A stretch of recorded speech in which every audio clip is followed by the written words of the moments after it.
So student, today we are going to discuss an other very important topic. बच्चों ये ना surgery के अंदर बहुत इंपॉर्टेंट टॉपिक है ये ना मेडिएस्टिनम वाला। तो इससे ये दो तीन रिलेटेड टॉपिक हैं। एक मेडिएस्टिनल मासिस को हम डिस्कस करेंगे, उसके बाद मेडिएस्टिनाइटिस क्या होता है वो डिस्कस करेंगे, और उसमें आपको मैं बड़ी मजे मजे की चीजें इसके अंदर बताऊंगा। निमो मेडिएस्टिनम हम पढ़ेंगे, उसको फिर हम देखेंगे, विजुलाइज भी करेंगे कि ये जो सारी चीजें हैं ये हमें किस तरह की नजर आती हैं। ठीक है। इसके बाद फिर बच्चों आपके इस टॉपिक का सबसे इम्पोर्टेंट आपके सिस्टम का जो टॉपिक्स है ना, जिसके अंदर सीओपीडी आ गया, रिस्ट्रिक्टिव लंग डिजीजेस आ गई, तो ये आगे जाके स्टार्ट हो जाने। ठीक है। तो इंशाल्लाह कल से हमारा सीओपीडी, कल हम सीओपीडी को डिस्कस कर लेंगे, उसके बाद एक दिन में हम सारे रिस्पायरेटरी को डिस्कस कर लेंगे। तो इस तरह जो आपके पास रिस्पायरेटरी का मेन पोर्शन है वो सारा बाइंड अप हो जाएगा। तो स्टार्ट करते हैं सर। सबसे पहले कि मेडिएस्टिनम सर होता क्या है। बच्चों मेडिएस्टिनम हम कहते हैं कि हमारे पास ये जो दो कैविटीज के दरमियान में स्ट्रक्चर है, अगर आप यहाँ पर नोटिस करो तो मैंने इसकी डायग्राम भी यहाँ पे बनाई हुई है। मेडिएस्टिनम बच्चों ये है कि आपके जो दो ऑर्गन्स है, दो होलो ऑर्गन्स, लेट्स सपोज मैं कहता हूँ आपका हार्ट और जो आपके लंग्स हैं, या फिर अगर इसको थोड़ा सा और मैं इजी कर दूं, आपके दो लंग्स के दरमियान वाला ये जो सारा एरिया है जो मैं अभी यहाँ पर हाईलाइट कर रहा हूँ ना, दो लंग्स के दरमियान वाला पूरा जो एरिया, और ये सारे कनेक्टिव टिश्यूज इसके अंदर होते हैं। ठीक है। तो इस पूरे एरिया को बच्चों हम क्या कहते हैं sir, that is called the mediastinum. ठीक है। तो अगर हम इसको डिफाइन करें तो ये हमारे पास एक मेम्ब्रेनस पार्टीशन होती है आपकी बॉडी के दो ऑर्गन्स के दरमियान में। जैसे देखो राइट और लेफ्ट लंग के दरमियान में पार्टीशन है, आपके लंग्स और आपके हार्ट के दरमियान में ये पार्टीशन होती है। मतलब आपकी बॉडी के और ये जो आगे एंटीरियर चेस्ट के अंदर इस एरिया के अंदर जितने भी हमारे पास ऑर्गन्स होते हैं या आपके कनेक्टिव टिश्यूज होते हैं, इन सबको सेपरेट कौन करता है, जो आपके पास मेम्ब्रेन इनको सेपरेट करती है बच्चों, उसको हम मेडिएस्टिनम कहते हैं। ठीक है। Mediastinum is the connective tissue layer that separates the two organs और मोर देन टू ऑर्गन्स। ठीक है। टू ऑर्गन से मुराद ये होता है कि हमारे पास लंग्स और हार्ट हो गया, दो से ज्यादा, ये देखो आपके राइट लंग, लेफ्ट लंग, आपका हार्ट, थाइमस, पोस्टीरियर जो एरिया है, एसोफेगस, ट्रेकिया, इन सबको सेपरेट करने के अंदर आपको हेल्प जो एरिया करता है दैट इज अ मेडिएस्टिनम। ठीक है।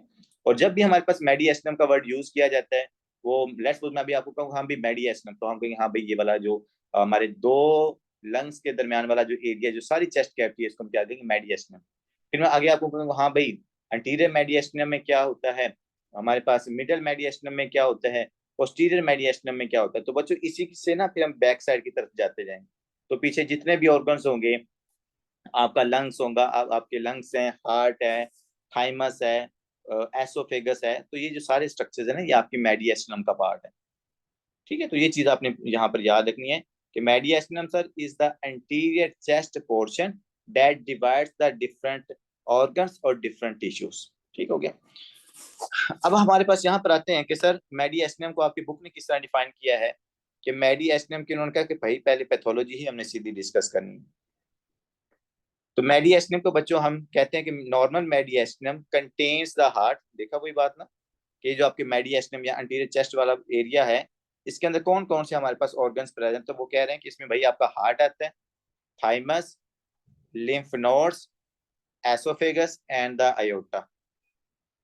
मेन जो आपके पास यहाँ पर कनेक्टिव टिश्यूज और जो ऑर्गन्स है उन्होंने यहाँ पर लिख दिए, और ये सारे आपकी मेडिएस्टिनम का पार्ट होते हैं। ठीक है। जैसे मैं हम कहते हैं ना कि सर पेरिटोनियम, तो पेरिटोनियम का हम वर्ड यूज करते हैं, एब्डोमिनल कैविटी है, प्लूरल कैविटी होती है इसी तरह। तो जैसे हम वर्ड यूज करते हैं हमें पता चल जाता है कि हाँ भाई ये किस आपकी बॉडी किस एरिया की बात कर रहे हैं। इसी तरह जब अब मैं मेडिसिन का मेडिएस्टिनम का वर्ड यूज करूंगा तो आपके जहन में उसी तरह उसी टाइम आ जाना चाहिए कि sir is talking about the mid portion of two lungs और एंटीरियर चेस्ट। ठीक है।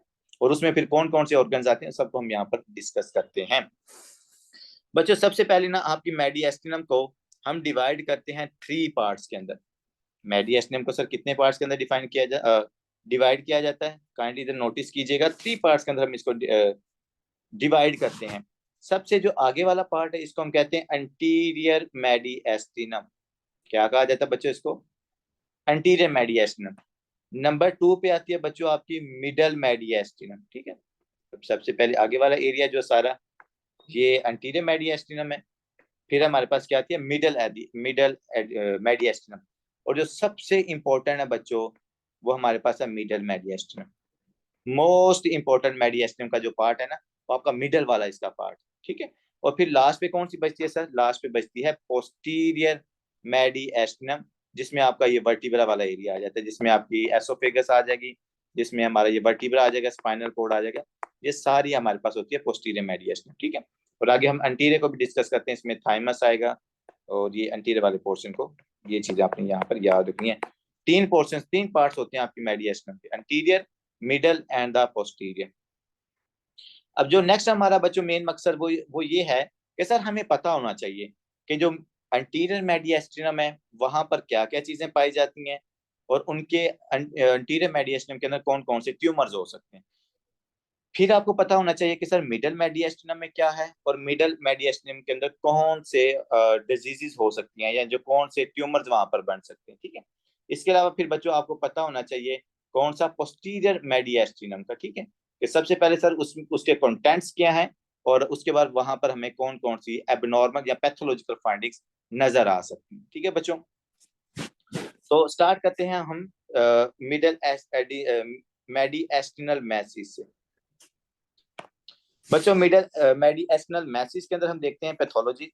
पैथोलॉजी के अंदर के कौन कौन से मैसिस हमारे पास इस एरिया के अंदर हो सकते हैं, कौन कौन से ट्यूमर यहाँ पर हो सकते हैं, कौन कौन से ऑर्गन्स है जिनके अंदर जब ट्यूमर बन जाए तो वो हमारे इस एरिया के अंदर कंसीडर किया जाता है, ठीक है बच्चों। तो वो कह रहे हैं sir some pathologies like lymphoma, lung cancer या abscess can occur in any compartment, but there are common associations. कि हमारे पास जो लिम्फोमा है, जो आपके लिम्फ नोड्स के अंदर ट्यूमर बनता है, हमारे पास लंग कैंसर है, लेट्स सपोज आपकी थायराइड के अंदर कैंसर बन जाए, और हमारे पास नेक्स्ट है अब्सेस, ठीक है जी। तो वो अब्सेस भी क्या बन सकती है, अब्सेस हो गया, कैंसर हो गया, बिनाइन ट्यूमर हो गया, ये हमारे इधर मिडल या सॉरी पूरी मेडिएस्टिनम के अंदर किसी भी पार्ट के अंदर हो सकते हैं, ठीक है। अब हमने आगे बात की थी कि सर जो एंटीरियर मेडिएस्टिनम है, मिडल मेडिएस्टिनम है, पोस्टीरियर मेडिएस्टिनम है, बच्चों सबसे पहले आपको पता होना चाहिए कि इनके अंदर कौन कौन से कंटेंट्स आते हैं। सबसे पहले मतलब जो एंटीरियर मेडिएस्टिनम है इसमें क्या क्या चीजें आती हैं, मिडल के अंदर कौन सी आती हैं, और फिर हमारे पास पोस्टीरियर के अंदर कौन सी आती हैं। तो काइंडली पहले लिखिएगा, उन्होंने आपकी बुक के ऊपर नहीं लिखा हुआ। सबसे पहले एंटीरियर मेडिएस्टिनम, एंटीरियर मेडिएस्टिनम के जो सबसे आगे वाला पोर्शन है ना हमारे पास मेडिएस्टिनम का, उसके अंदर कौन कौन से जो कंटेंट्स है ना वो पाए जाते हैं। तो इसमें कुछ इंपॉर्टेंट्स हैं, वो लिख लीजिएगा काइंडली। सबसे पहले उसमें आप लिखें ट्रेकिया, सबसे पहले ट्रेकिया मेरे एंटीरियर मेडिएस्टिनम का पार्ट है। उसके अलावा बच्चों आपने लिखना है थायराइड को, थायराइड ग्लैंड भी हमारे पास इसी मेडिएस्टिनम में आता है। इसके अलावा हमारे पास यहाँ पर आता है थाइमस, थाइमस लिखें काइंडली, थाइमस आपने यहाँ पर लिखना है। इसके अलावा आपने लिखनी है phrenic nerve, phrenic nerve anterior mediastinum से गुजर के जाती है। Trachea, thyroid, thymus, phrenic nerve, these are the parts of your anterior mediastinum, ठीक है। वैसे इसके अलावा और भी आती हैं, जैसे सुपीरियर वेना केवा भी इसमें आती है, आपकी जो थ्रेसिस आर्टरीज होती हैं वो भी इसमें आती हैं, बट आपको तीन चार जो इंपॉर्टेंट कंटेंट्स हैं वो एटलीस्ट जरूर याद होने चाहिए, ठीक है। अब सर जब एंटीरियर मेडिएस्टिनम में मुझे पता चल गया कि ये वाले जो वाइटल ऑर्गन्स हैं या जो टिश्यूज हैं वो पाए जाते हैं, जैसे ट्रेकिया है, थायराइड है, थाइमस है, फ्रेनिक नर्व है, सुपीरियर वेना केवा है, उसके अलावा हमारे पास पेरिकार्डियम, आपके हार्ट की जो सबसे आउटर लेयर है वो भी इसी का कंटेंट होती है। इसके अलावा आपकी एंटीरियर मेडिएस्टिनम के अंदर बच्चों कौन कौन से ट्यूमर्स बन सकते हैं, अच्छा ये सबसे इंपॉर्टेंट बात है। मेडिएस्टिनम के मासिस के अंदर या कैंसर के अंदर जो सबसे इंपॉर्टेंट चीज पूछी जाती है ना, वो यही वाली है कि भाई जो एंटीरियर मेडिएस्टिनम है ना उसके अंदर कौन कौन से ट्यूमर्स बनते हैं। तो ये चार जो ट्यूमर्स हैं, ये 4T के नाम से काफी ज्यादा फेमस है ये वाला कंसेप्ट ना, तो आपको इन चारों ट्यूमर्स के बारे में पता होना चाहिए। सबसे पहले बच्चों जो हमारे पास थायराइड के अंदर कोई ट्यूमर बन जाए, जैसा कि अगर आपका थायराइड क्या करे इनलार्ज हो जाए, जिसको हम ग्वाइटर कहते हैं, तो जो थायराइड का कार्सिनोमा है या जो थायराइड का ट्यूमर है वो आपकी एंटीरियर मेडिएस्टिनम में कंसिडर किया जाता है। अब आप कहेंगे sir why are you so messy about these structures, why are you so messy about the mediastinum, ये क्यों इंपॉर्टेंट होता है। भाई जब सर्जरी करनी होती है ना आपने, तो सर्जरी के अंदर हम यही वाली टर्म यूज करते हैं कि हमने एंटीरियर मेडिएस्टिनम तक क्या करनी है, इंसिजन करनी है। कि अगर थायराइड या आपको ग्वाइटर है तो हमने सिर्फ एंटीरियर पार्ट को छेड़ना है, अगर हमारे पास लेट्स सपोज आपको ब्रोंकोजेनिक सिस्ट है या आपके हार्ट के अंदर कोई प्रॉब्लम है, तो हम मिडल मेडिएस्टिनम तक जाएंगे। अगर एसोफेजियल कार्सिनोमा है तो मैं क्या करूंगा, जो लास्ट पोस्टीरियर मेडिएस्टिनम है तो हम वहां तक मैंने अप्रोच करनी। तो इसलिए मैंने आपको कहा था ये सर्जरी का बहुत इंपॉर्टेंट है, जो हमारे पास ये टॉपिक है मेडिएस्टिनम वाला। तो अंटीरियर मेडिएस्टिनम के अंदर सबसे पहले तो मैंने आपको कंटेंट्स लिखवा दिए। उसके अलावा अंटीरियर मेडिएस्टिनम के अंदर कौन कौन से मैसेज, कौन कौन से ट्यूमर्स होते हैं, वो काइंडली आप यहाँ पर याद रखने। वो हमने 4 T से याद रखने हैं बच्चों। सबसे पहला टी कौन सा है सर? थायराइड। थायराइड कार्सिनोमा होता है या थायराइड गोइटर होता है, तो ये अंटीरियर मेडिएस्टिनम का पार्ट है। इसके अलावा अगर आपके पास थाइमस के अंदर नियोप्लाज्म या थाइमस के अंदर ट्यूमर बनता है, तो वो भी हमारे पास अंटीरियर मेडिएस्टिनम का पार्ट है। फिर हमारे पास बच्चों आता है लिम्फोमा। अगर आपके पास लिम्फ नोड्स के अंदर कोई ट्यूमर बन जाए, जैसा कि हॉडजिकिन लिम्फोमा हो गया, नॉन हॉडजिकिन लिम्फोमा हो गया, जो आपके इन लिम्फोमा लिम्फ नोड्स के अंदर ही वो वाले ट्यूमर्स बनते हैं, तो वो भी अंटीरियर मेडिएस्टिनम। फिर हमारे पास बच्चों एक ट्यूमर आता है, that is a teratoma. That is a teratoma, और ये बहुत डेंजरस ये वाला ट्यूमर होता है टेराटोमा। ये मैं आपको रिप्रोडक्टिव सिस्टम के अंदर भी पढ़ाऊंगा कि आपकी ओवरीज के अंदर भी ये टेराटोमास बन जाते हैं। तो इसमें असल में अगर आपको थोड़ा सा बताऊं ना, ये टेराटोमा ये बिनाइन ट्यूमर होता है, और इस टेराटोमा के अंदर मल्टीपल टिश्यूज पाए जाते हैं। मतलब आपके इस ट्यूमर, ये इस तरह का ट्यूमर होता है, इसमें हेयर्स भी होते हैं, इसमें कनेक्टिव टिश्यूज भी होते हैं, इसमें मतलब कि जो आपका मसल लाइक स्ट्रक्चर होता है ना, वो भी इसके अंदर पाया जाता है। तो ये टेरिटोमा हमारे अंटीरियर मेडिएस्टिनम के अंदर क्या है, प्रेजेंट हो सकता है। ठीक है बच्चों, तो अंटीरियर मेडिएस्टिनम आपको यहाँ पर क्लियर होता है।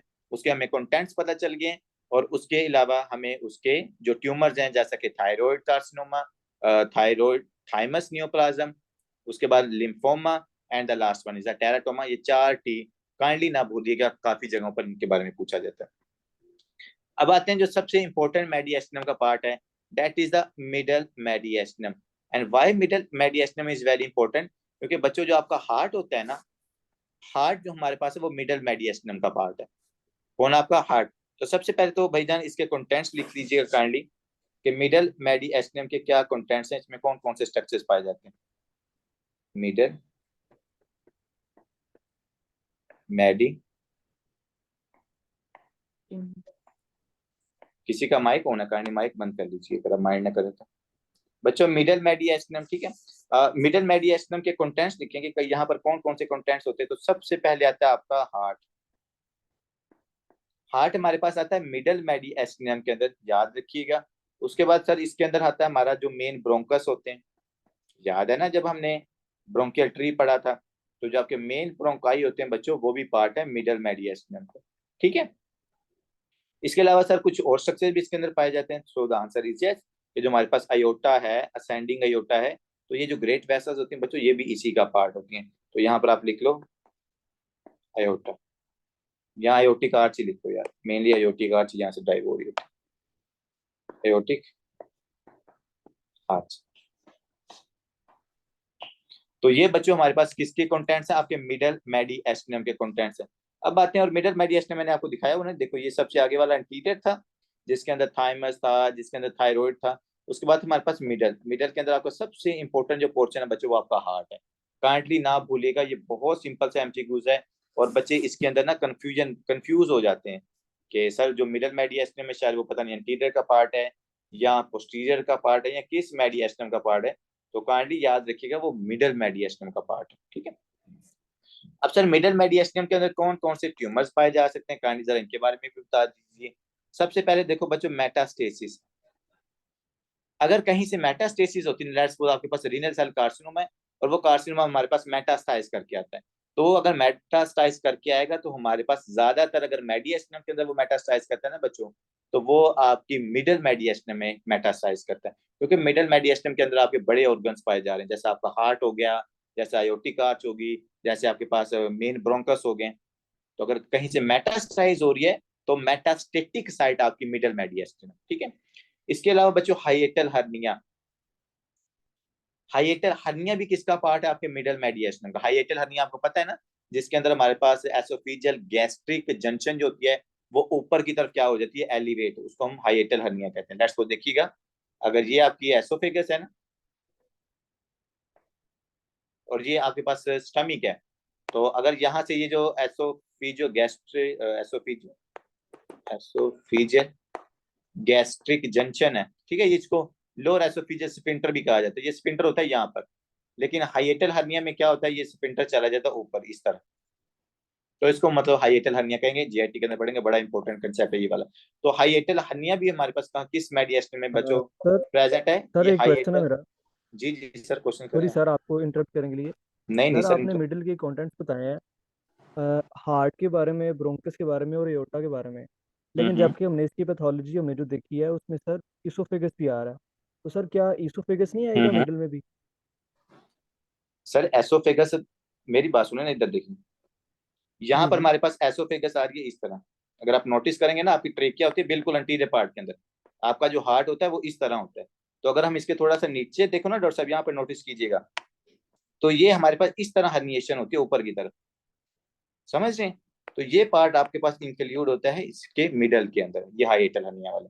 तो वो स्ट्रक्चर का हमारे पास इस तरह, उसका जो प्रोलोंगेशन होती है ना, वो हमारे पास इस तरह होती है। वो तो मैंने सीधा सीधा ड्रा कर लिया, मैं अभी मेरे माइंड के अंदर यही आ रहा था कि मैंने इसको एसोफेगस को सीधा ड्रा कर दिया ना, तो ये स्टूडेंट पूछेंगे सर ये तो ऊपर से आ रहा है, तो ये मिडल का पार्ट होगा। नहीं बच्चों, ये पीछे से आ रहा है, काइंडली अगर नोटिस करो ना आप यहाँ से, एसोफेगस ये मिड पोस्टीरियर का पार्ट होता है, और जो हमारे पास स्टमक है ये आगे की तरफ होता है।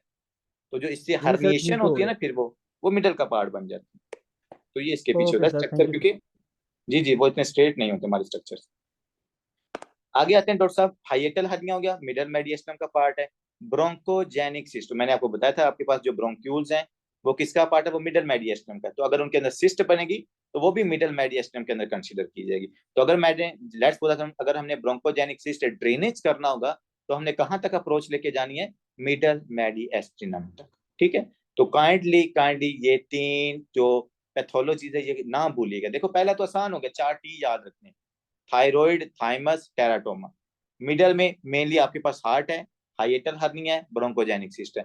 फिर हमारे पास आती है बच्चों पोस्टीरियर मेडिएस्टिनम। क्या आता है, पोस्टीरियर मेडिएस्टिनम। और आपके पोस्टीरियर मेडिएस्टिनम का जो सबसे इंपॉर्टेंट पार्ट है बच्चों, वो कौन सा, वो आपकी एसोफेगस होती है। कौन सा इसका सबसे इंपॉर्टेंट पार्ट है, वो आपकी एसोफेगस है। एसोफेगस के अलावा अगर आपने कुछ कंटेंट्स लिखने हैं तो काइंडली आप यहाँ पर लिख लें, पोस्टीरियर मेडिएस्टिनम कंटेंट्स।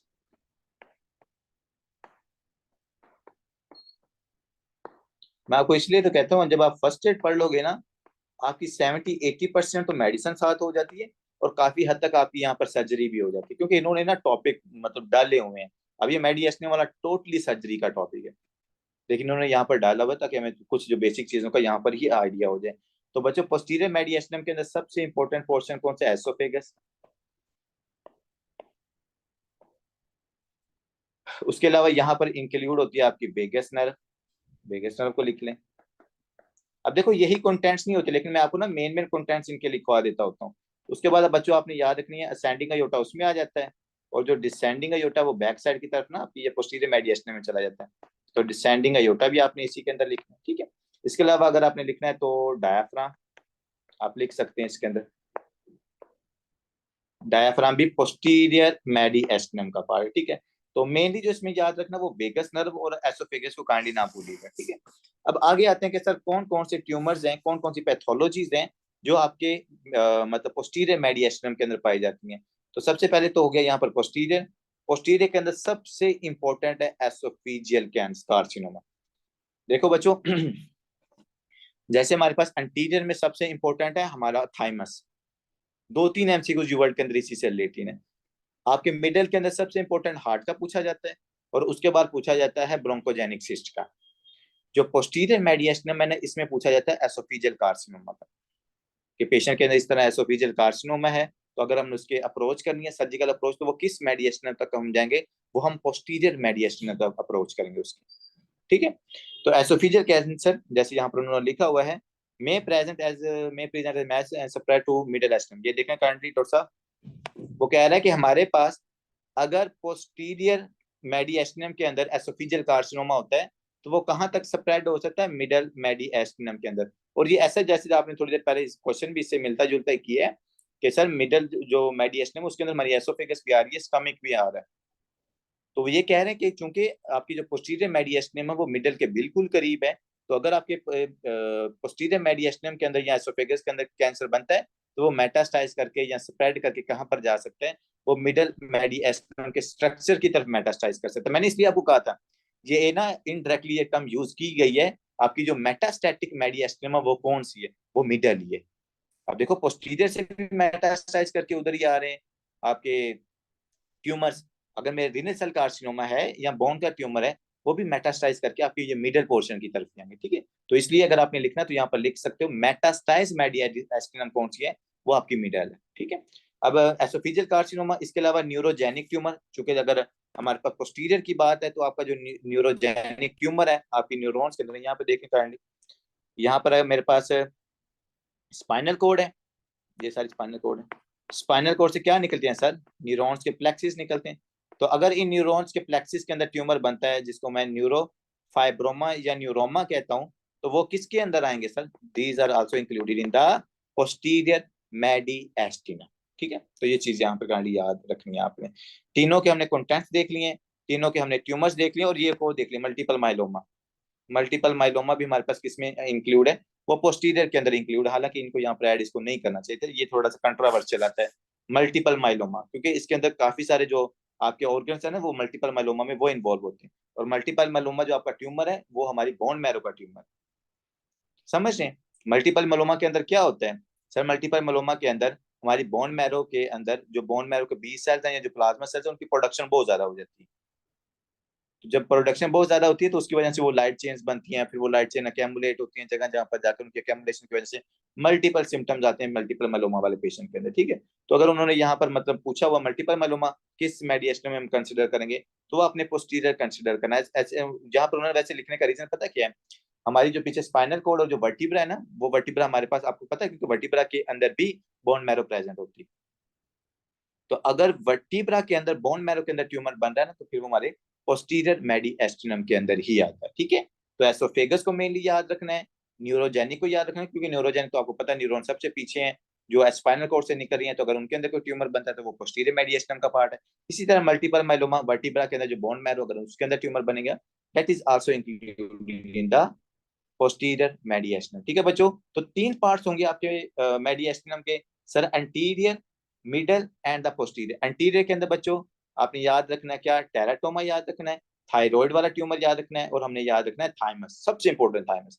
मिडल में हार्ट है, ब्रोंकोजेनिक सिस्ट है, हाइएटल हर्निया है। पोस्टीरियर में क्या है, oesophageal carcinoma, neurogenic and the multiple myeloma, ठीक है बच्चों। तो ये पोर्शन के हिसाब से हमने क्या कर लिया, आपकी तीनों एसोफेगस के कंटेंट्स भी देख लिए, और तीनों के जो पैथोलॉजिकल मैसिस थे, आपका जो टॉपिक का नाम है ना, वो मैसिस का था, ट्यूमर्स का था, सिस्ट का था, तो वो उनको भी हमने यहाँ पर डिस्कस कर लिया। अब नेक्स्ट आते हैं मेडिएस्टिनाइटिस, जिसके एमसीक्यूज ड्यूवर्ल्ड के अंदर काफी ज्यादा है, इसके 3-4 एमसीक्यूज है मेडिएस्टिनाइटिस के ना। वैसे इस टॉपिक में से ना अगर मैं कुल मिलाऊं ना, तो मेरे ख्याल में 5 से 7 एमसीक्यूज हैं इस छोटे से टॉपिक में से, जो यूवर्ल्ड के अंदर एक्सप्लेन किए गए। तो जिस तरीके से हम पढ़ रहे हैं, इंशाल्लाह आपको कोई भी एमसीक्यूज यहाँ पर गलत नहीं होगा, मैं आपको बताऊंगा कि वो एमसीक्यूज पूछे किस तरह जाते हैं। अब आगे आते हैं बच्चों मेडिएस्टिनाइटिस।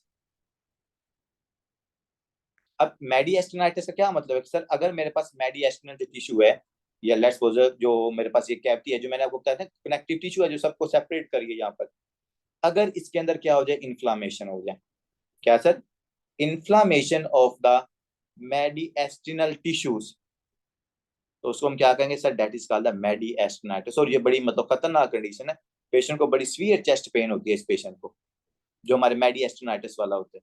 और किस टाइम पे मेडिएस्टिनाइटिस हो सकती है, वो सारी इंशाल्लाह मैं भी आपको थोड़ी देर बाद वो सारी बातें हम यहाँ पर क्लियरिफाई कर लेते हैं।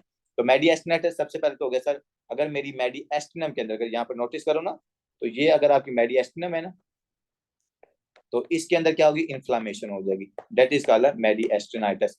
अब आगे हम पढ़ेंगे भी आगे जाके ना कि हमारे पास वाइड मेडिएस्टिनम भी पाया जाता है। हाँ जी, कोई मुझे बता सकते हैं वाइड मेडिएस्टिनम किस कंडीशन के अंदर नजर आता है आपको?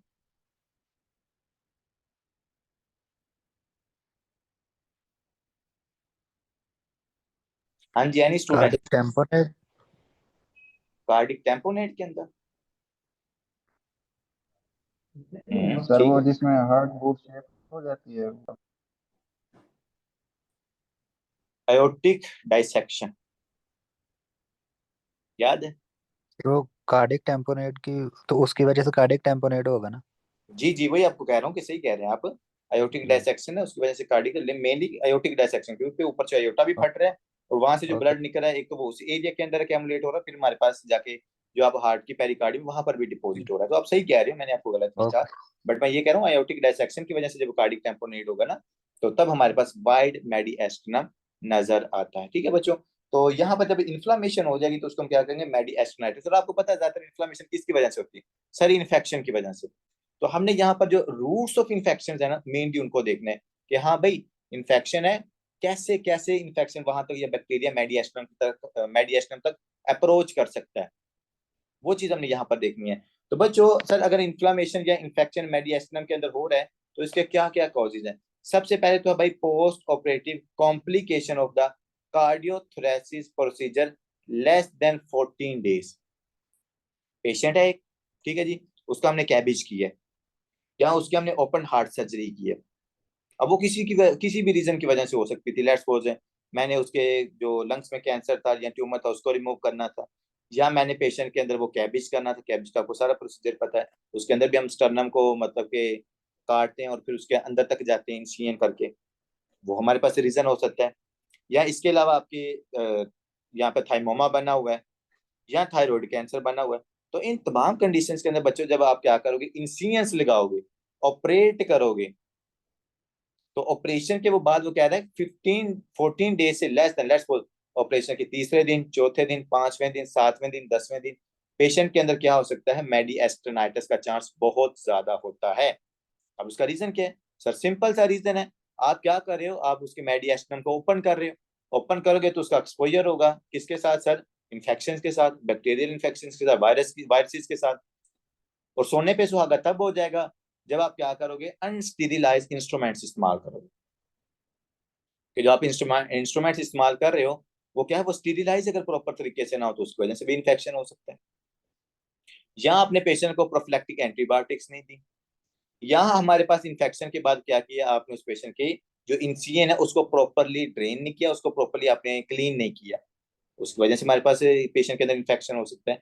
तो बच्चों ज्यादातर है ना ये ऑपरेशन के बाद इसको रिलेट किया जाता है कि पेशेंट का हमने ऑपरेशन किया 10 दिन पहले, उसको इस तरह कैबिज हुआ था, कैबिज के लिए हमने उसका ऑपरेशन किया है, पेशेंट 10 दिन के बाद उसको बैठे बैठे अचानक हुआ चेस्ट पेन होना शुरू हो गई, उसको फीवर होना शुरू हो गया, तो वो हमारे पास पेशेंट कौन सा हो सकता है, डेट में भी द पेशेंट मेडिएस्टेनाइटिस। ठीक है, एक रीजन हो गया ऑपरेशन वाला, काइंडली ना भूलिएगा।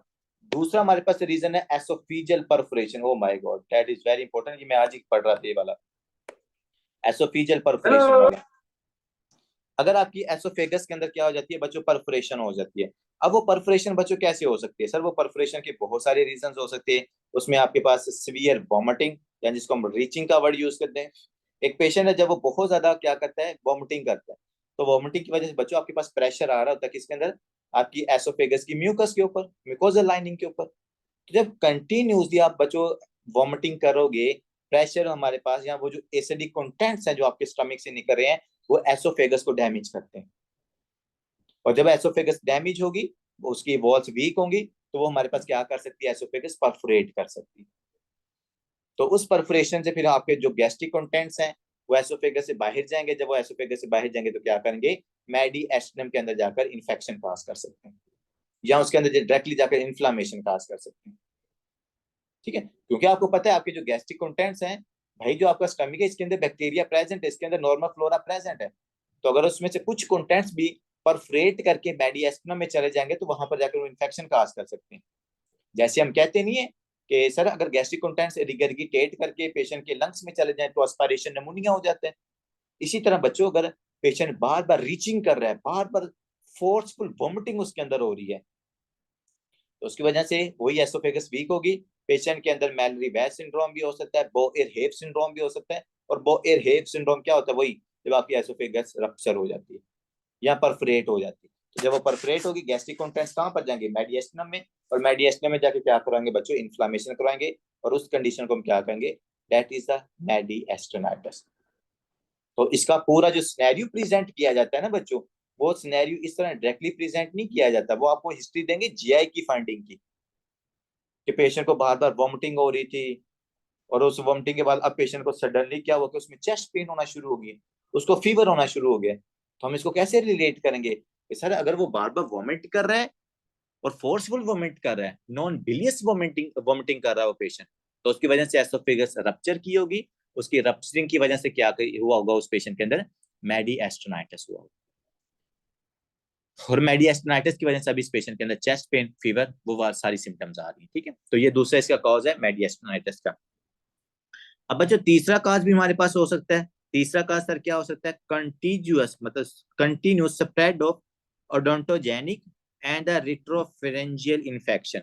बच्चों अगर आपके पास ओरल कैविटी में इन्फेक्शन है, या आपके पास फेरिंक्स वाला, ये जो पीछे आपके नेक का एरिया ना, ये फेरिंक्स वाला एरिया है, अगर वहां पर कोई इन्फेक्शन है, वो इन्फेक्शन भी क्या कर सकता है, स्प्रेड कर सकता है आपकी मेडिएस्टिनम की तरफ। ठीक है, तो अगर वो मेडिएस्टिनम की तरफ स्प्रेड करके वहां पे इन्फेक्शन काज कर गया, so it can lead towards the mediastinitis. Patient will presents with a symptom of the chest pain and severe chest pain as well as the vomiting as well as the fever. Main चीज symptom उसके अंदर fever और chest pain होती है। तो ये चीजें आपने यहाँ पर याद रखनी है। And all these are the acute mediastinitis. जो ऊपर तक हमने कॉजेज और सिम्टम्स पढ़ी है ना, और सॉरी कॉजेज पढ़े, वो एक्यूट मेडिएस्टिनाइटिस के थे। अब इसके अलावा बच्चों जो हमारे पास सेकंड टाइप होती है ना, चलो मैं ऊपर लिख भी देता हूँ आपके लिए, ये सारी कंडीशन है एक्यूट मेडिएस्टिनाइटिस। और अब हम डिस्कस करने लगे हैं क्रोनिक मेडिएस्टिनाइटिस। क्रोनिक मेडिएस्टिनाइटिस सर क्या हो सकता है, जिसको मतलब के प्रोड्यूस होने के लिए काफी ज्यादा टाइम की रिक्वायरमेंट होती है। अब उसमें ये नहीं है कि वो 14 दिन से पहले पेशेंट के अंदर मेडिएस्टिनाइटिस हो गया, नहीं बच्चों ऐसा नहीं है। पेशेंट का कंटिन्यूसली इन्फेक्शन के साथ एक्सपोजर है, कंटिन्यूसली रेडिएशन के साथ एक्सपोजर है, तो उस वजह से पेशेंट के अंदर क्या हो सकता है, उसकी मेडिएस्टिनम के जो टिश्यूज है वहां पर इन्फ्लामेशन होगी, और इस इन्फ्लामेशन की वजह से मेडिएस्टिनाइटिस हो सकता है। तो क्रोनिक मेडिएस्टिनाइटिस बच्चों क्या होता है, जिसको स्प्रेड होने के अंदर काफी ज्यादा टाइम लगता है, उसमें हमारे पास मैनी वीक्स भी हो सकते हैं, मंथ्स भी हो सकते हैं। That is a chronic mediastinitis. Also called the fibrosing mediastinitis. तो बच्चों उसको हम फिब्रोसिंग मेडिएस्टिनाइटिस भी कह सकते हैं। मैंने वैसे भी आपको सिंपली बताया होता है, अगर किसी भी जगह पर फाइब्रोसिस होना, चाहे वो आपके लंग्स के अंदर इडियोपैथिक पल्मोनी फाइब्रोसिस हो रही है, चाहे वो आपके हार्ट के अंदर फाइब्रोसिस हो रही है, चाहे वो आपकी स्किन के ऊपर फाइब्रोसिस हो रही है, चाहे वो आपकी ब्लड वेसल्स के अंदर फाइब्रोसिस हो रही है, चाहे वो आपकी किडनी के पैरेन्काइमा के अंदर फाइब्रोसिस हो रही है, चाहे वो हमारे पास इंटरनल जेनिटेलिया के जो ऑर्गन्स हैं उनकी फाइब्रोसिस हो, जैसे मैं आपके ओवरी की बात कर रहा हूँ, वहां पर भी फाइब्रोसिस हो जाती है। तो बच्चों जहां पर भी फाइब्रोसिस या हार्डनिंग होती है ना, उसको डेवलप होने में टाइम लगता है। ठीक है, तो इसी तरह जो अगर मेरी मेडिएस्टिनाइटिस के अंदर फाइब्रोसिस होगी, तो उसको हम क्या कंसिडर करेंगे, that is a chronic mediastinitis. तो यहाँ पर उसने लिखा हुआ है, due to the increase proliferation of the connective tissues in the mediastinum. ठीक है, तो अगर आपकी मेडिएस्टिनम के अंदर उसकी प्रोलाइफरेशन हो जाए आपकी कनेक्टिव टिश्यूज की, आपकी मेडिएस्टिनम है ही क्या सर, वो कनेक्टिव टिश्यूज ही है, एक लेयर है और वो लेयर कनेक्टिव टिश्यू से बनी हुई है, और अगर वो प्रोलाइफरेट कर जाए तो उसके अंदर क्या हो जाएगी, इन्फ्लामेशन हो जाएगी, but it takes some times. और इसका सबसे बड़ा जो रीजन होता है वो है हिस्टोप्लाज्मा कैप्सुलेटम। क्या है, हिस्टोप्लाज्मा कैप्सुलेटम। अच्छा मुझे आपको कोई बता सकता है what is the histoplasma capsulatum, any brilliant student, what is the histoplasma capsulatum? जी doctor Taiba, doctor Tuba, doctor Sharaz, doctor Faiz, what is histoplasma, ये क्या है भाई, कौन सा बग है ये? वायरस हो सकता है sir, oh viral my infection की वजह गॉड, से मेडिएस्टिनम होगा। ओह माय गॉड, सर ये वायरस है? समझाइए सर। या जी जी, फंगस। समझाइए सर। क्या है ये, फंगस कौन बोला है फंगस फंगस? फंगस किसने कहा है? फंजाई फंजाई फंगस है। Fungus sir fungus. मुझे इसका नाम तो बताएं जिसने फंगस बताया,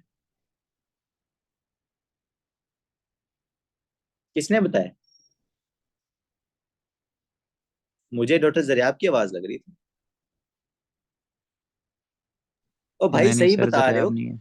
क्या हो गया, सही बता रहे हो, हिस्टोप्लाज्मा कैप्सुलेटम हमारे पास फंगाई है। क्या सिम्टम ये काज करती है कोमलली?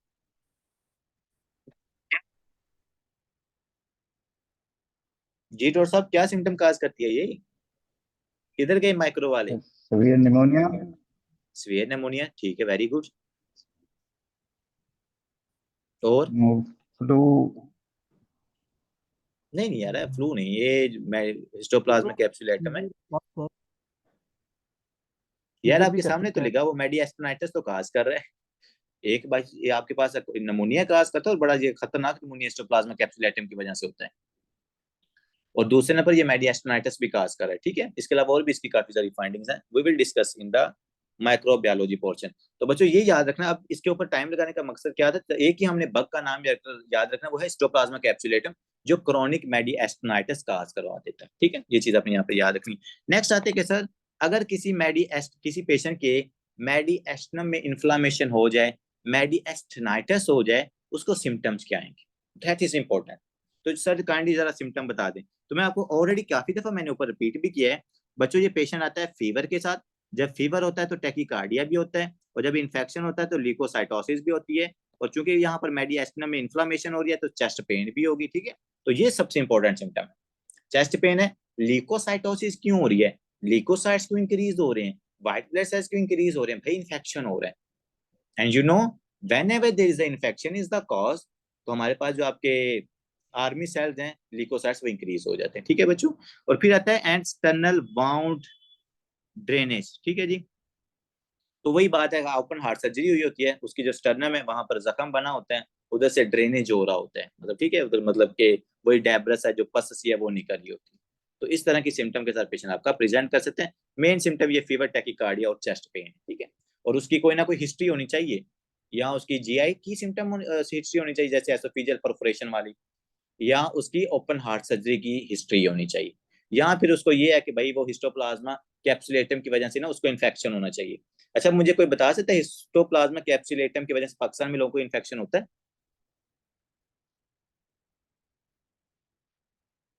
आपने कभी सुना हो?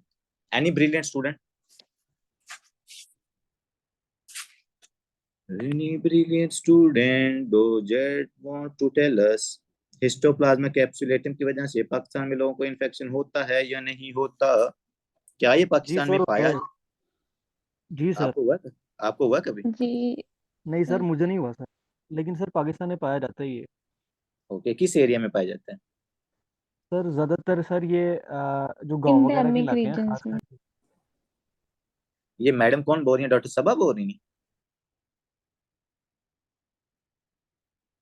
जी जी बताएं नहीं, मैडम, क्या हो रहा है? इंडेमिक रीजन्स में सर, सही बात जैसा है। कि, जैसा कि वो इन रीजन्स जैसे का नाम। जैसे कि अ, अ, जिन सॉइल्स के अंदर ज्यादा बर्ड्स की प्रोटीन्स वगैरह फीसिस होते हैं, प्रेजेंट होती हैं उनके। जी। जिनके अंदर बर्ड्स की फीसिस प्रेजेंट होंगी, ठीक है, वेरी गुड हो गया। बच्चों जो हिस्टोप्लाज्मा कैप्सुलेटम है, ये ज्यादातर नॉर्थ अमेरिका का जो एरिया है ना, मिसिसिपी ओहायो। फर्स्ट एड खोलें, माइक्रो के अंदर जाएं, फंगस खोलें, पहले नंबर पे हिस्टोप्लाज्मा कैप्सुलेटम है, दूसरी लाइन मिसिसिपी ओहायो स्टेट्स लिखी हुई है। ये उन रीजन्स के अंदर ज्यादातर पाया जाता है, पाकिस्तान के अंदर बहुत रेयर केस है इसके, ठीक है। अब नेक्स्ट बच्चों आते हैं नीमो मेडिएस्टिनम। बच्चों नीमो का वर्ड हम कहाँ पर यूज करते हैं सर, जहां पर एयर प्रेजेंट होती है? नीमोबिलिया, बाइलियरी ट्रैक के अंदर सर एयर, नीमोफीलिया, उसके बाद सर नीमो मेडिएस्टिनम। तो जहां पर भी बच्चों ये नीमो का वर्ड लिखा हो, इसका मतलब है कि उस एरिया के अंदर, उस ब्लड वेसल्स के अंदर, उस हॉलो ऑर्गन के अंदर, उस प्लूरल कैविटी के अंदर, उस हमारे पास सॉलिड ऑर्गन के अंदर क्या हो सकती है, एयर प्रेजेंट हो सकती है, जिसके साथ ये नीमो का वर्ड लिखा हो। जैसे मैंने आपको बताया ना कि निमोबिलिया, आपके बाइली ट्रैक, ये जो बाइली ट्रैक होता है ना पूरा, कॉमन बाइल डक्ट हो गया, या आपके पास गाल ब्लैडर हो गया, उनकी वॉल्स के अंदर एयर चली जाती है, वो बड़ी खतरनाक कंडीशन होती है। उसको हम कहते हैं एम्फीसीमेटस कोलिलिथियासिस, शायद इस तरह का वर्ड यूज करते हैं उसके लिए। और उसके अलावा जो आपका यूरन है, यूरन के अंदर एयर आ सकती है, कोई मुझे बता सकता है? इज इट पॉसिबल डैट निमो यूरिया हो सकता है आपको? आपके यूरन के अंदर एयर आ सकती है? कोई बता सकता है, कभी किसी ने देखा हो इस तरह का कोई कॉम्प्लिकेशन या इस तरह का पेशेंट? जी डॉक्टर तैयबा, कभी आपने नोटिस किया सर हो कोई ऐसा पेशेंट, कोई ऐसी ऐसा नहीं है कंडीशन? सर वैसे। ऐसे सर पॉसिबल नहीं है? देखा तो नहीं है। पॉसिबल है। पता नहीं सर, देखा तो कभी नहीं है, सुना भी नहीं है कभी। सुना नहीं है सर ऐसा कोई पेशेंट। आप में से जीआईटी किस किसने पढ़ा हुआ? पढ़ा था सर, पता नहीं है वैसे। ओ भाई ये बड़ी कॉमन कंडीशन है, ये बहुत से बूढ़ों के अंदर आपको ये कंडीशन नजर आएगी, जिनके अंदर फिस्टुलास बन जाते हैं ना जीआई ट्रैक के अंदर और यूरिनरी ट्रैक के अंदर। बच्चों उनके यूरिन के अंदर आपको बबल्स नजर आते हैं, एयर नजर आती है उनकी, क्योंकि आपका जो जीआई ट्रैक है, जो आपकी कॉलोन्स होती है ना, उनके अंदर एयर प्रेजेंट होती है। और अगर कॉलोन फिस्टुला बना लेती है आपके यूरिनरी ब्लैडर के साथ या यूरिटर के साथ, तो क्या होगा, वही एयर आपके पास सबसे पहले यूरिनरी ब्लैडर में आएगी। और यूरिनरी ब्लैडर में क्या पड़ा होता है सर, यूरिन पड़ा होता है। और वो यूरिन को जब आप एक्सक्रीट करोगे तो आपको यूरिन के अंदर बबल्स दिखाई देंगे। मैं फिर कह रहा हूँ, एल्डर्स के अंदर ये कंडीशन हमें काफी ज्यादा मिलती है, क्योंकि एल्डर्स के अंदर फिस्टुलास बहुत बनते हैं। तो दैट्स पॉसिबल। और ये हमें इस तरह के पेशेंट नजर भी आते हैं, उसको हम कहते हैं नीमोट्यूरिया। जैसे यहाँ पर हम बात कर रहे हैं नीमोमेडिएस्टिनम, इसी तरह होता है नीमोबिलिया, मैंने आपको बताया वो भी होता है। ठीक है, तो नीमो वाली जितनी भी कंडीशंस हैं, दो तीन मेरे अभी माइंड में आ रही थी, वो मैंने आपके साथ डिस्कस कर लिए, उनका क्लिनिकल एस्पेक्ट्स भी हमने डिस्कस कर लिए। ठीक है, तो अब आते हैं अपनी नीमोमेडिएस्टिनम की तरफ। बच्चों नीमोमेडिएस्टिनम का क्या मतलब है कि सर अगर एयर मेरी मेडिएस्टिनम में चली जाए तो उसको मैं क्या कहूंगा sir, that is a pneumomediastinum. तो काइंडली देखिएगा, presence of the gas usually air in the mediastinum is called the pneumomediastinum. अगर आप यहाँ पर देखोगे इस एक्सरे के ऊपर, सबसे पहले तो मुझे बताएं कि क्या ये एक्सरे ठीक है? नहीं सर, ट्रैकिया एक साइड पे है। ठीक है, इसका एक साइड ट्रैकिया पे वो डिस्प्ले से। ठीक हो गया। Anyone else?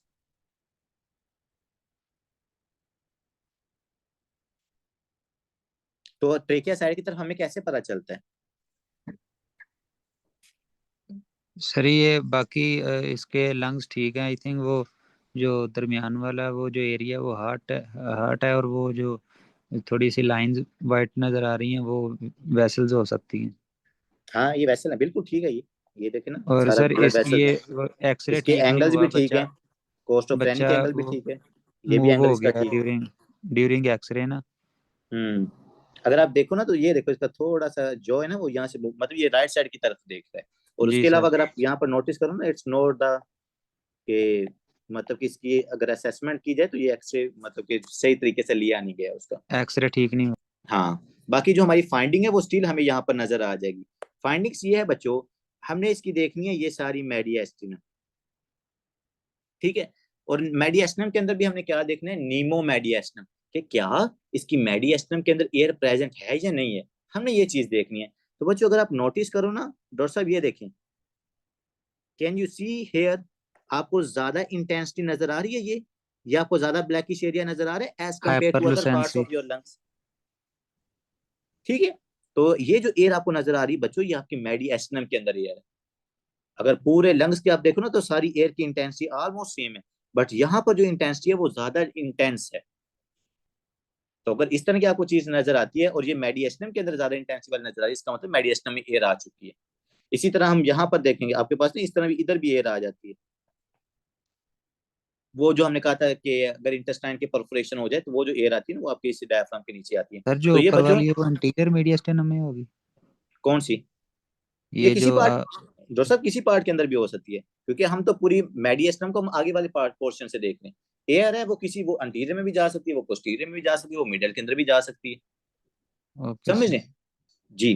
तो यहाँ पर हमारे पास अंटीरियरली हमें ये चीज नजर आ रही है, और मोस्ट प्रोबेबली ये अंटीरियर और मिडल के अंदर ही होगी, क्योंकि अगर ये पोस्टीरियर के अंदर होती तो हमें मतलब कि बहुत मुश्किल से ये नजर आनी थी। ठीक है, presence of the gas in the mediastinum. ठीक है सर, आगे आते हैं इनके कॉजेज क्या है, कि अगर मेरे मेडिएस्टिनम के अंदर सर एयर चली गई है तो जरा इसका बताएं ये वजह क्या बनी। जैसे हमने ऊपर कहा था मेडिएस्टिनाइटिस के साथ देयर आर रीजंस, ऑपरेशन हो, एसोफेजियल रप्चर हो जाए, उसके बाद हिस्टोप्लाज्मिक कैप्सुलेटम वहां पर चला जाए, तो वो मेडिएस्टिनाइटिस काज करता है। तो अगर एयर मेडिएस्टिनम में जा रही है तो इसका क्या रीजन हो सकता है? बच्चों सिंपल सी बात है, एयर वहां पर गई होगी तो उसका क्या रीजन हो सकता है, यहाँ तो लंग्स में से आपके लीक आउट हुई होगी वो एयर, समझिए आपके एलोविलाई रप्चर हो गए होंगे, वहां से जा सकती है। दूसरे नंबर पर एयर कहां पर प्रेजेंट होती है, आपके जीआईटी ट्रैक के अंदर। काइंडली इस चीज को मेक श्योर करें कि आपको पता है कि आपके जीआईटी ट्रैक के अंदर एयर प्रेजेंट होती है। भाई जो फ्लैटुलेंस होते हैं वो एयर की वजह से तो होते हैं, समझें? तो आपके जीआईटी ट्रैक के अंदर बच्चों एयर प्रेजेंट होती है। उसके आगे मैं काफी सारे आपको रीजन बताऊंगा वो एयर कहाँ से आती है, वो क्यों प्रोड्यूस होती है, उसका क्या लेना देना इन सारे मामला के साथ। तो बस यहाँ पर ट्रस्ट करें कि एयर प्रेजेंट होती है। और अगर मेरे जीआईटी ट्रैक से कहीं पर रप्चरिंग होती है तो वहां से भी एयर निकल के यहाँ पर आ सकती है। और दूसरा जो इसका वे हो सकता है वो कौन सा है सर, वो हमारे लंग्स का लीक आउट होना है। ठीक है, तो हम देखते हैं कि ये इन्होंने क्या मेंशन किया। सर कैन इधर be spontaneous due to the rupture of the pulmonary blebs. ठीक है, सबसे पहले तो वो ये कह रहा है कि सर जो पल्मोनी ब्लैप्स बने वो रप्चर कर सकते हैं। अब पल्मोनी ब्लैप्स क्या होता है? पल्मोनी ब्लैप्स होता है बच्चों, अगर किसी पेशेंट के अंदर ना उसके अगर किसी पेशेंट के अंदर ये जो हमारे लंग्स हैं ये क्या कर दें, इस तरह ब्लैप बना लें या इस तरह का एनोरिज्म बना लें। तो और ये जो बैलून है या जो ये ब्लैप है या ये जो एनोरिज्म वाला पार्ट है, अगर ये रप्चर कर जाए तो यहाँ से एयर क्या करेगी, लीक आउट हो जाएगी। और ये एयर लीक आउट होकर कहाँ पर चली जाए, अगर मेडिएस्टिनम में चली जाएगी तो उसको हम नीमो मेडिएस्टिनम कहेंगे। अच्छा, मुझे आप में से कोई बता सकता है ये ब्लैप्स किस पेशेंट के अंदर बनते हैं? Any brilliant student? एम्फीसीमा वाले पेशेंट के अंदर। एम्फीसीमा वाले पेशेंट के अंदर? वो तो उसको डिजीज होगी ना मैडम, वो तो डिजीज वाले पेशेंट, डिजीज वाला पेशेंट नहीं। क्या ये किसी नॉर्मल पेशेंट के अंदर भी बन सकते हैं? नॉर्मल पर्सन के अंदर ये ब्लैप्स बनते हैं? पल्मोनरी ब्लैप्स बन जाएं? कब बन सकते हैं? अगर आपकी जो लंग्स का पैरेन्काइम है वो वीक है तो ब्लैप्स बन सकते हैं और बाद में वो रप्चर करके एयर को वहां से लीक आउट कर सकते हैं। काइंडली याद रखिएगा, जिन लोगों की हाइट होती है ना टॉल, चलो जी, जिनकी हाइट होती है लंबी और वो क्या होते हैं जी ऊपर से, और ऊपर से वो क्या होते हैं बेचारे पतले होते हैं। ठीक है, तो ये मेक श्योर कर लें कि जो लोग वीक होते हैं और जिनकी हाइट लंबी होती है उनके लंग्स के अंदर ब्लैप्स बनने का रिस्क ज्यादा होता है। और अगर उनके लंग्स के अंदर ब्लैप्स बनने का रिस्क ज्यादा होता है सर, इसका मतलब है कि उनके अंदर एक तो क्या उसको कहते हैं, टेंशन नीमोथोरेक्स, मतलब एक तो नीमोथोरेक्स उनके अंदर हो सकता है और दूसरे नंबर उन्हीं पेशेंट्स के अंदर नीमो मेडिएस्टिनम भी हो सकता है। तो इसलिए ज्यादा लंबी हाइट होना भी कोई अच्छी बात नहीं होती। ठीक है, तो यहाँ पर देखिएगा, तो और ये जो कैन इधर भी स्पॉन्टेनियस, देखो पल्मोनी ब्लैप्स की वजह से हो सकता है बच्चों, वो ब्लैप्स जब रप्चर करेगा। और दूसरा इसका सेकेंडरी कॉजेज, सेकेंडरी कॉजेज क्या हो सकता है बच्चों? ट्रियोमा, डायरेक्टली अगर इंजरी हो जाए, आपके लंग्स की अंदर इंजरी हो जाए, अगर मेरे पास जीआईटी ट्रैक के अंदर इंजरी हो जाए तो वहां से एयर निकल सकती है। दूसरा बच्चों इट्रोजेनिक काज, इट्रोजेनिक काज वही है कि लेट्स सपोज आप किसी पेशेंट को सेंट्रल लाइन प्लेसमेंट कर रहे थे तो उसके लंग्स रप्चर हो गए, लंग्स पंचर हो गए, तो जब वो लंग्स पंचर होंगे वहां से एयर लीक आउट करेगी, मेडिएस्टिनम में जाएगी, नीमो मेडिएस्टिनाइटिस काज करवा सकती है। And the last one is the Boerhaave syndrome. Can anyone tell me what is the Boerhaave syndrome and what is the Rupturing memory of way? esophagus. Rupturing of the esophagus from which part?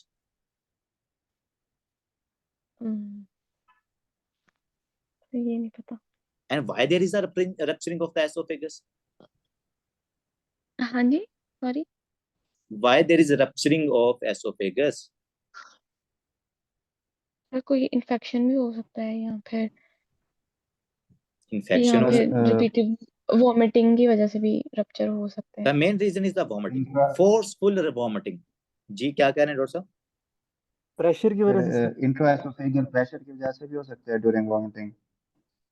Doctor साहब जब आपका intra abdominal pressure increase होता है तो आपको तब vomiting ही होती है।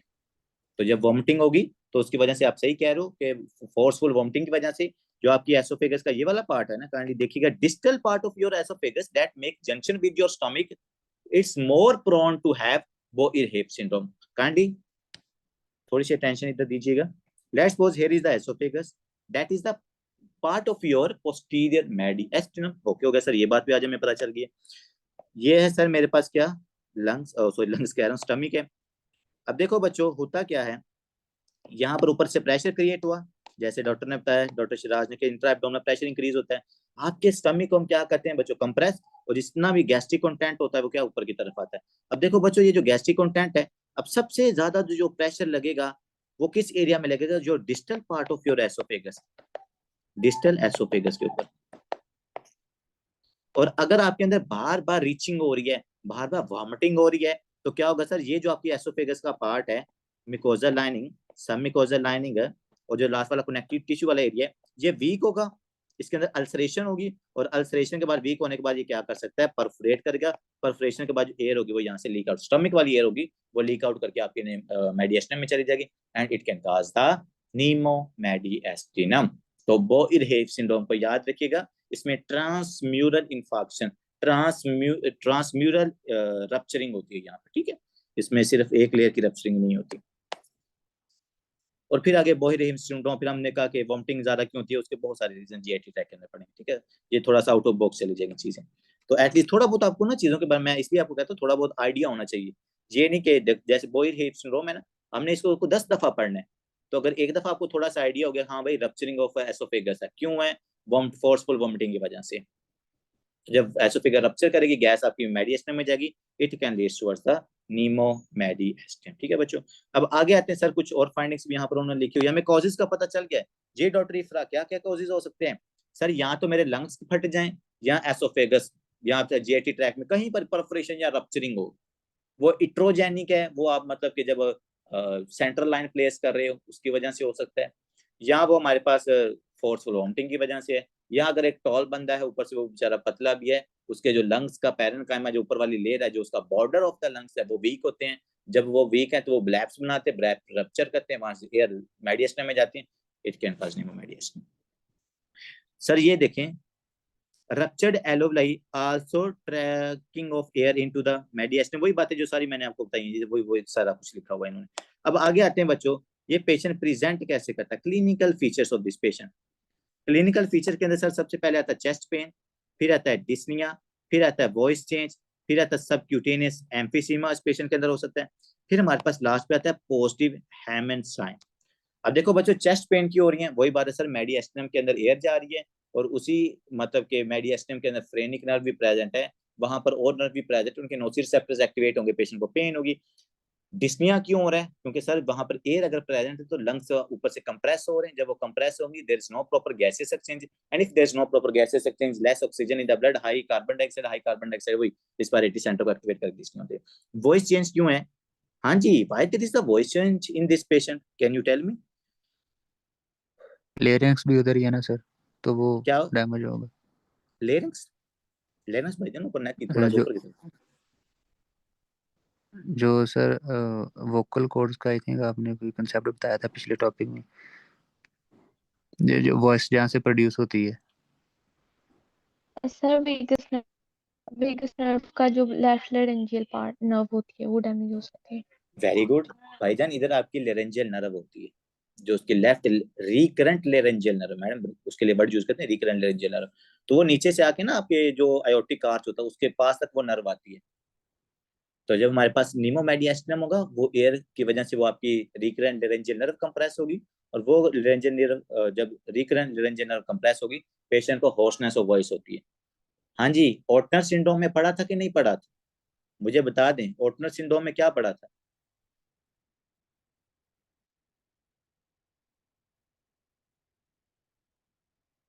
जी, what compression is, of left laryngeal nerve. पूरा बताया ना Ortner syndrome, what is actually the Ortner syndrome?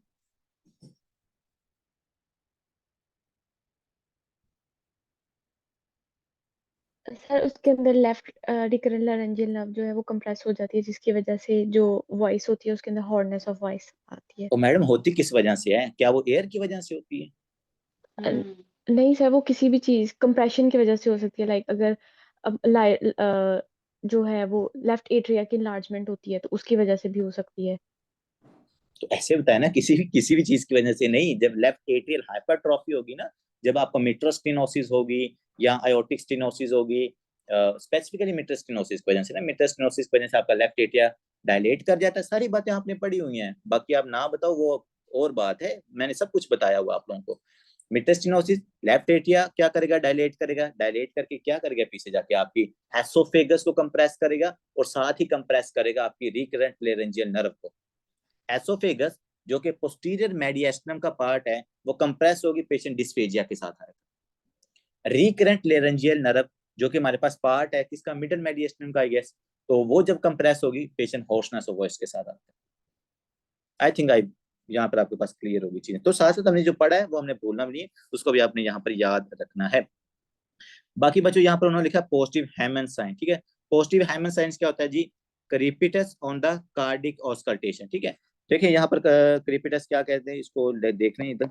Let's suppose अगर ये मेरे पास मेडिएस्टम है ना, तो वो वहां पर ना एयर डिपॉजिट हो जाती है, जैसे हम कहते हैं ना यार आपकी स्किन के ऊपर बुल्लास बन जाते हैं, जैसे जब आपकी स्किन जलती है ना तो उसके ऊपर आप देखो ना बुल्ला बन जाता है, वो डायलेट हो जाता है, ठीक है। इसी तरह जब आपके पास मेडिएस्टिनम के अंदर एयर गई, एयर की वजह से वहां पर क्या है, ये बुला लाइक स्ट्रक्चर बन जाता है बाहर की तरफ।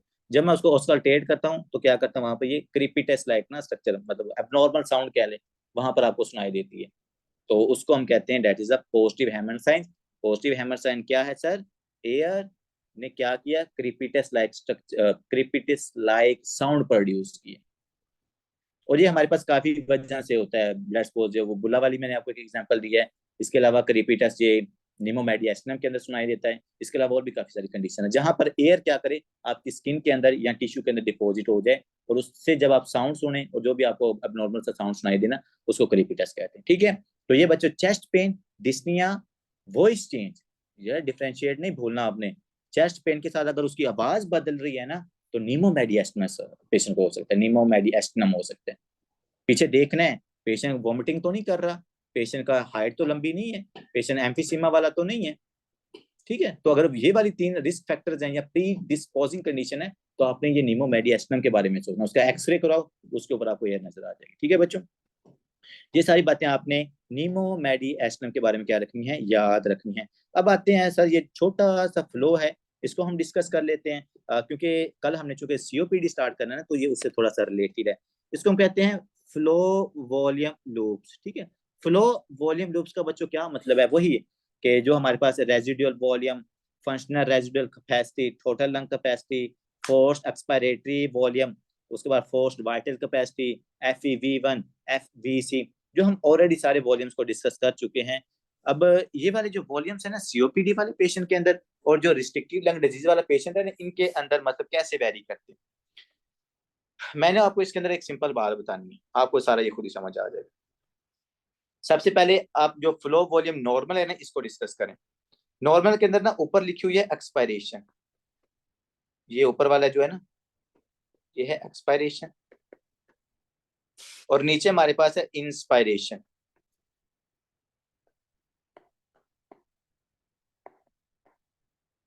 और जो नॉर्मल पर्सन होता है बच्चों, उसके अंदर आप नोटिस कीजिएगा कि जो हमारे पास एक्सपायरेशन की वजह से और दूसरे नंबर इंस्पायरेशन की वजह से, अब देखो आपने क्या करना है, जब पेशेंट ये एक्सपायर करेगा ना, तो ये अमाउंट ऑफ एयर है जो ये पेशेंट क्या करता है, एक्सपायर करता है। काइंडली देखिएगा कि जो ऊपर वाली आपको ये चीज पूरा ये नजर आ रहा है ग्राफ, ये ग्राफ किस चीज को शो करता है? ये आपको बताता है कि पेशेंट ने कितनी एयर एक्सपायर की है। ठीक है, उसके बाद जो आपको ये नीचे वाला नजर आ रहा है, जिसको मैं रेड कर रहा हूँ, ये वाला ग्राफ आपको बताता है कि पेशेंट ने कितनी एयर को इंस्पायर किया है। इंस्पायरेशन एंड द एक्सपायरेशन, ये 2 ग्राफ हमें ये बताते हैं। ठीक है, नॉर्मली बात की जाए तो जो हमारे पास एक्सपायरेशन वाला ग्राफ है, ये आपके पास सामने ये ऊपर देख लीजिए, ये नॉर्मल इस तरह का नजर आता है, और जो हमारे पास इंस्पायरेशन वाला ग्राफ है, वो नीचे आपको इस तरह का नजर आता है। ठीक है, अब हमने देखना कि सर ये वाला जो ग्राफ है, वो सीओपीडी वाले पेशेंट और रिस्ट्रिक्टिव लंग डिजीज वाले पेशेंट के अंदर कैसे वेरी करता है, वो इन दोनों लोगों के अंदर ये किस तरह वेरी करता है। अगर आप देखो ना, तो ये देखो लिखा हुआ 0 से लेकर लिखा हुआ है 8, और दरमियान में अगर आप देखो ना 6। मैंने आपको बताया था ना कि जो टोटल आपके हमारी टोटल लंग कैपेसिटी है, वो अराउंड 6 लीटर एयर है जो हम अपने लंग्स के अंदर रख सकते हैं। ठीक है, तो ये अगर चार्ट हमारे पास देखो जा रहा है ना लेफ्ट साइड की तरफ, देखो इस साइड की तरफ, इसका मतलब क्या है, ये 6 से 8 की तरफ जा रहा है। 8 लीटर मतलब आपकी टोटल लंग कैपेसिटी बढ़ जाएगी, और अगर ये चार्ट जाएगा इस तरफ, ठीक है, तो उसका मतलब आपकी टोटल लंग कैपेसिटी कम हो जाएगी। ठीक है, तो ये हमें टोटल लंग कैपेसिटी भी बताता है, एक्सपायर कितना करे, इंस्पायर कितना करे, ये भी सारा बताएगा। अब आओ बच्चों इसकी तरफ, ऑब्स्ट्रक्टिव लंग डिजीज की तरफ। सबसे पहले तो मुझे ये बताया ना कि ऑब्स्ट्रक्टिव लंग डिजीज वाले पेशेंट के अंदर किस में प्रॉब्लम होती है, इंस्पायरेशन में या एक्सपायरेशन में? एक्सपायरेशन में सर। ये हाँ ट्रैप होती है सर, एक्सपायर नहीं बंदा कर पाता। जी जी डॉक्टर साहब, कि सर हमें पता है कि एक्सपायरेशन वाले पेशेंट के अंदर प्रॉब्लम ये होती है कि वो प्रॉपर एयर को एक्सपायर नहीं कर पाते। ठीक है, और अगर वो एक्सपायर नहीं करेगा तो जितनी एयर बाहर निकल रही है वो हमारे पास कम होगी। ठीक है, डॉक्टर साहब काइंडली इधर फोकस कीजिएगा, आपको ये जो ग्राफ नजर आ रहा है ये है नॉर्मल। ठीक है, ये ग्राफ हमारे पास सर क्या है, ये नॉर्मल ग्राफ है। जो आपको ग्रीन कलर का नजर आ रहा है, ये उस बंदे का ग्राफ है जिसको क्या हुई है, सीओपीडी वाले का। और ये ग्राफ आपको क्या बता रहा है, सबसे पहले ये ग्राफ पहुंच गया है मोर देन 8, नजर आ रहा है ये नीचे 8 से आगे, इसका मतलब कि 8 लीटर जो एयर है वो आपके लंग्स के अंदर ट्रैप हो चुकी है। हमें पता है सीओपीडी वाले पेशेंट के लंग्स के अंदर एयर ट्रैप होती है, निकलती नहीं है, और ये ग्राफ भी हमें ये चीज बता रहा है। दूसरे नंबर ये ग्राफ क्या बता रहा है, काइंडली ये देखें, नंबर 1 पे ये है एक्सपायरेशन की वैल्यू, और नंबर 2 पे देखो ये सीओपीडी वाला पेशेंट कितनी एक्सपायरेशन कर रहा है वो आपको बता रहा है। तो एक्सपायरेशन ये सीओपीडी वाला पेशेंट क्या कर रहा है, कम कर रहा है, इसलिए ये चार्ट हमें क्या नजर आता है, इसका जो ऊपर वाला ग्राफ है ये हमें छोटा नजर आता है। एक्सपायरेशन तो इसकी बहुत ज्यादा कम होगी सीओपीडी वाले पेशेंट का, लेकिन स्टूडेंट काइंडली मेक श्योर करें इस पेशेंट की जो इंस्पायरेशन है ना, इफेक्ट उस पर भी हुआ है। ये बात आइंदा डॉक्टर असलान आपने नहीं भूलनी, आपकी चाहे वो सीओपीडी है चाहे वो आपके पास रिस्ट्रिक्टिव लंग डिजीज है, दोनों कंडीशंस में आपके दोनों वॉल्यूम्स इफेक्ट होते हैं। लेकिन ज्यादा कौन से होते हैं, हम मोस्टली वही बता देते हैं, जैसे सीओपीडी के अंदर ज्यादा एक्सपायरेटरी जो वॉल्यूम्स होते हैं वो इफेक्ट होते हैं, रिस्ट्रिक्टिव के अंदर ज्यादातर इंस्पायरेटरी वॉल्यूम्स इफेक्ट होते हैं, ज्यादा वो होते हैं। बट आपको एक्सपायरेशन में भी प्रॉब्लम है तो ऑब्स्ट्रक्टिव वाले को इंस्पायरेशन में भी प्रॉब्लम है। Are you agree with me कि अगर एक पेशेंट को ऑब्स्ट्रक्टिव लंग डिजीज हुई है तो उस पेशेंट को ऑब्स्ट्रक्शन में मतलब बाहर एयर निकालने में तो प्रॉब्लम उसको है, सर उसको इंस्पायरेशन में भी प्रॉब्लम है, ऐसी बात है कि नहीं है? मुझे जरा बताएं, नहीं तो मैं आपको इसका जरा एक्सपेरिमेंट करके दिखाता हूँ। जी डॉक्टर जरियाब है यहाँ पर आज?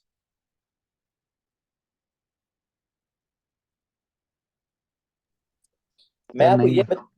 डॉक्टर साहब मैं आपको ये बताने की कोशिश कर रहा हूँ कि जो आपने बचपन से पढ़ते आए हो ना, सीओपीडी ऑब्स्ट्रक्टिव लंग डिजीज में सिर्फ एक्सपायरेशन में प्रॉब्लम होती है, रिस्ट्रिक्टिव लंग डिजीज में सिर्फ इंस्पायरेशन में प्रॉब्लम हो रही है। मैं कह रहा हूँ ये कंसेप्ट गलत है। सीओपीडी में जो हमारे पास मेन प्रॉब्लम, ठीक है, मेन प्रॉब्लम आपको ऑब्स्ट्रक्शन में होती है, आप एयर को एक्सपायर नहीं करते प्रॉपरली, लेकिन बच्चों आपको प्रॉब्लम इंस्पायरेशन में भी होती है।